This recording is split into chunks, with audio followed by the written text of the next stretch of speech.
Welcome to Obstacle Running Adventures.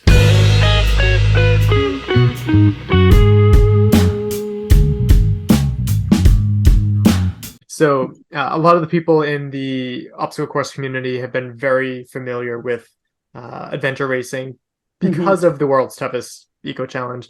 Right. We had two athletes, Brian Atkins and Rhea Colby, compete in it and do very Oh, okay. well. I want to say they took second, and Oh, that's amazing. Yeah. it inspired a lot of people to be like, "What the hell is this? This is something a little bit different." And Hmm. I believe it was filmed in 2019 and didn't get released until 2020. Right. Unfortunately, Right. in 2020 events weren't really happening. So I feel like all of that excitement kind of got bottled up and just kind of tossed aside. Yeah.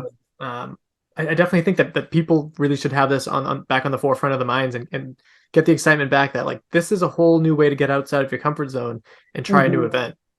Yeah. And they are very complementary in some ways. A lot of the training is the same in the sense that you're running, you're doing a lot of trail running, a lot of off-road running.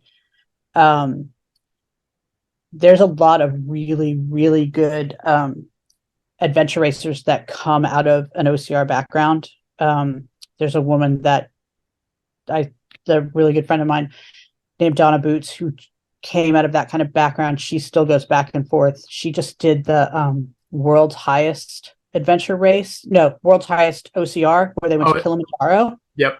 and they summited Kilimanjaro and then did obstacle racing at the crater and then ran back down, which is just insane. Yeah. Um, and I have a pair of coaches that I work with quite a bit, that are sponsors for us, Heart Strength and Endurance Coaching. And they started out, the husband was a trail runner and the wife was a serious Spartan OCR person. And then they got into adventure racing and now they actually do coaching specifically for adventure racing, which is really great.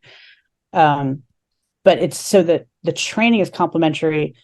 Obviously, we're not jumping over things, and some races you'll have, some rope work, like some of the really serious races. Not mine because I'm beginner. I'm the gateway drug Yeah. for for You need adventure that. racing, right? Like I Absolutely. want you to come off my race and be like, oh my god, that was great. I'm going to do another one. Not, oh my god, what did I just do?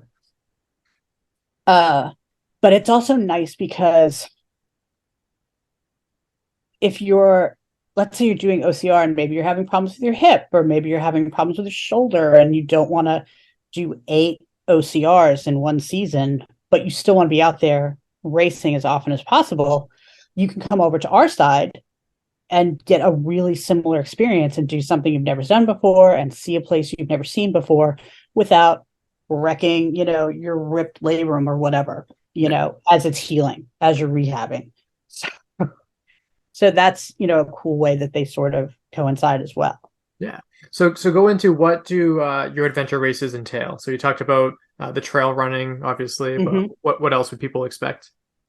Almost all adventure races have at least 3 disciplines. They have a trail running or trekking component, and it is completely acceptable to trek. You just walk the trail running part. That happens all the time, or to do a mixture of jogging and running or whatever. The ultra shuffle is very popular, where you're just kind of moving just barely faster than walking. I'm pretty good at that. Yeah, that's a skill everybody picks up early. It has a mountain biking segment, okay, and sometimes you're on the road as well, but you are definitely doing off-road biking. And depending on the race, some races you can get away with a hybrid bike or gravel bike, but some you can't. That's something varies race by race. And then there's generally a paddling segment where you are doing kayaking or canoeing or floating, whatever. Um, that's usually the basis of it. And you do find races that have fewer disciplines. I have one in Croft Park in South Carolina in the fall that is only biking and trekking. And I deliberately did that because having the boat or working with the boat is, I think, one of the biggest obstacles to people getting into the sport. because they're like, I don't know how to canoe, and it's just like one more barrier to entry. And so I made the choice to make one like that. And there's a couple that are Trek only. There's a company up in, oh gosh, I want to say it's Virginia, that has a Trek only one. And then I have a Trek only one that's at night. It starts at sundown and it ends at dawn. And it's Trek only because honestly, I didn't think I could get permits for it anyway. Like, it's hard enough. And then you will go on to other races where they have a lot more complicated stuff. There's a company out in Oregon called Bend Racing and they were in Eco Challenge as well. I think they Okay, I thought it sounded familiar. I couldn't. Yeah, I think they came in. They were the first American team to finish. I feel like they came in like 11th. I could be wrong. I haven't watched it in a while. Because of where they are, they have a really great mountaineering aspect to theirs. Yeah. They have rappelling and they have